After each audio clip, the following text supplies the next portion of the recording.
72 hours. No food, no help, no way off the island. Day 1. The arrival. Michael Hayes wasn't a thrill seeker. He was a 38-year-old volcanologist who hated selfies, loved silence, and believed the Earth spoke to those who listened. When he arrived at Isola del Fuego, a classified volcanic island somewhere between the Pacific and nowhere, he came to observe, not explore. The place was government-controlled, recently decommissioned after decades of low activity. Michael, with special clearance, planned a solo 4-day survey mission. The chopper left at dawn, fading into the clouds behind him. Ahead, thick jungle twisted through black volcanic slopes. At the center of the island, Mount Ignis towered like a god of smoke and stone. It was quiet, peaceful, even beautiful. He hiked for hours, documenting sulfur vents, cracked lava fields, rare flowers clinging to ash. By dusk, he reached his camp spot, a safe plateau just 500 meters from the crater. He recorded a voice log. Crater seemed stable, gas output slightly above expected levels. Seismic activity, none so far. Tomorrow I go deeper. That night, stars glittered above a still volcano. It would be the last calm night of his life.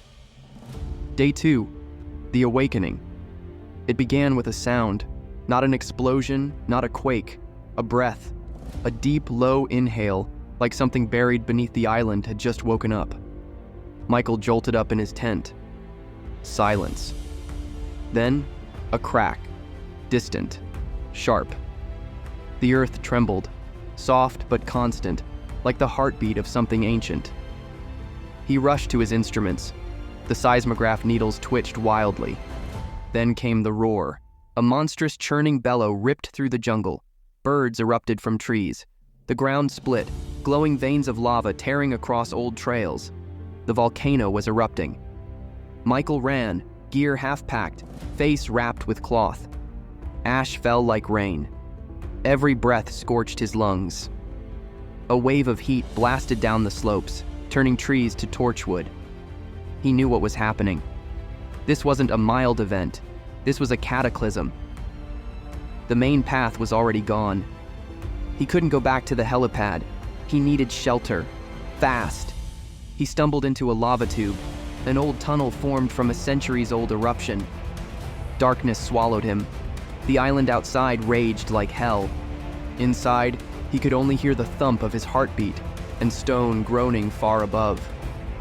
He stayed there, coughing, crying, praying. He didn't know for how long. When he finally emerged, the island was unrecognizable. Day 2. The hunt for escaped trees were gone.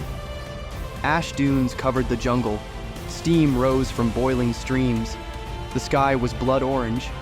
There was no sun, just smoke. Michael had 2 bottles of water, no food, 1 flare. His satellite phone, dead. He knew there was a secondary outpost on the island's northern ridge, an old observation bunker with a radio beacon, his only chance. He walked. Every step was war. His boots melted at the edges, his skin blistered. He drank drops of condensation off blackened leaves. At noon, he collapsed under a half-burned tree. He recorded into his camera.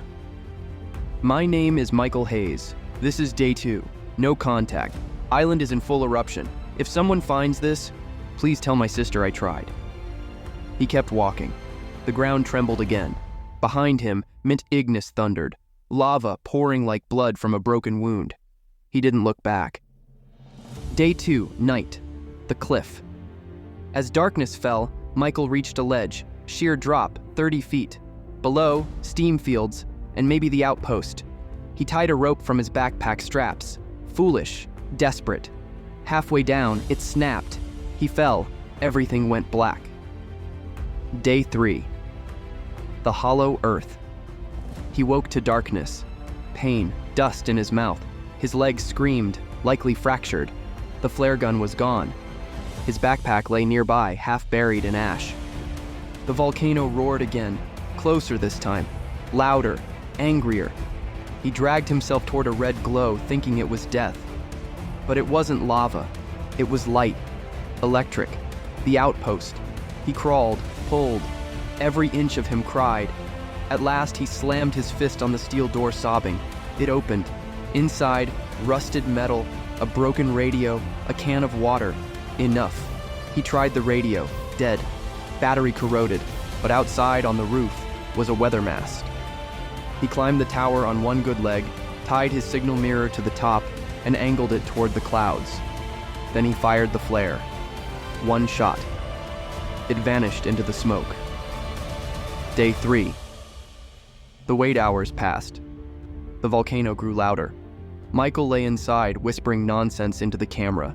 Delirious. Laughing. This island, it's alive. Not a mountain. A monster. But I'm not done. The rescue. At 5:12 p.m., a sound cut through the sky. A thud, then another, then rotors. The clouds split. A black shape dropped from the heavens. Rescue chopper. Spotlights blazing. Michael stepped out, shaking, bloody. He held up his hand. The pilot saw him. They lowered the cable. Michael didn't cry. He just smiled. As the cable lifted him toward the sky, he looked back one last time. The volcano below screamed, shooting fire into the heavens, and he whispered, "You tried, but I made it." Michael Hayes was rescued on the 3rd day. The eruption continued for 6 more days. The island was declared uninhabitable. His footage was never released to the public. Only one clip remained, a flare disappearing into smoke, and a voice whispering, "Tell my sister I tried." If you enjoyed this video, give it a thumbs up, hit subscribe, and get ready. The next story drops soon.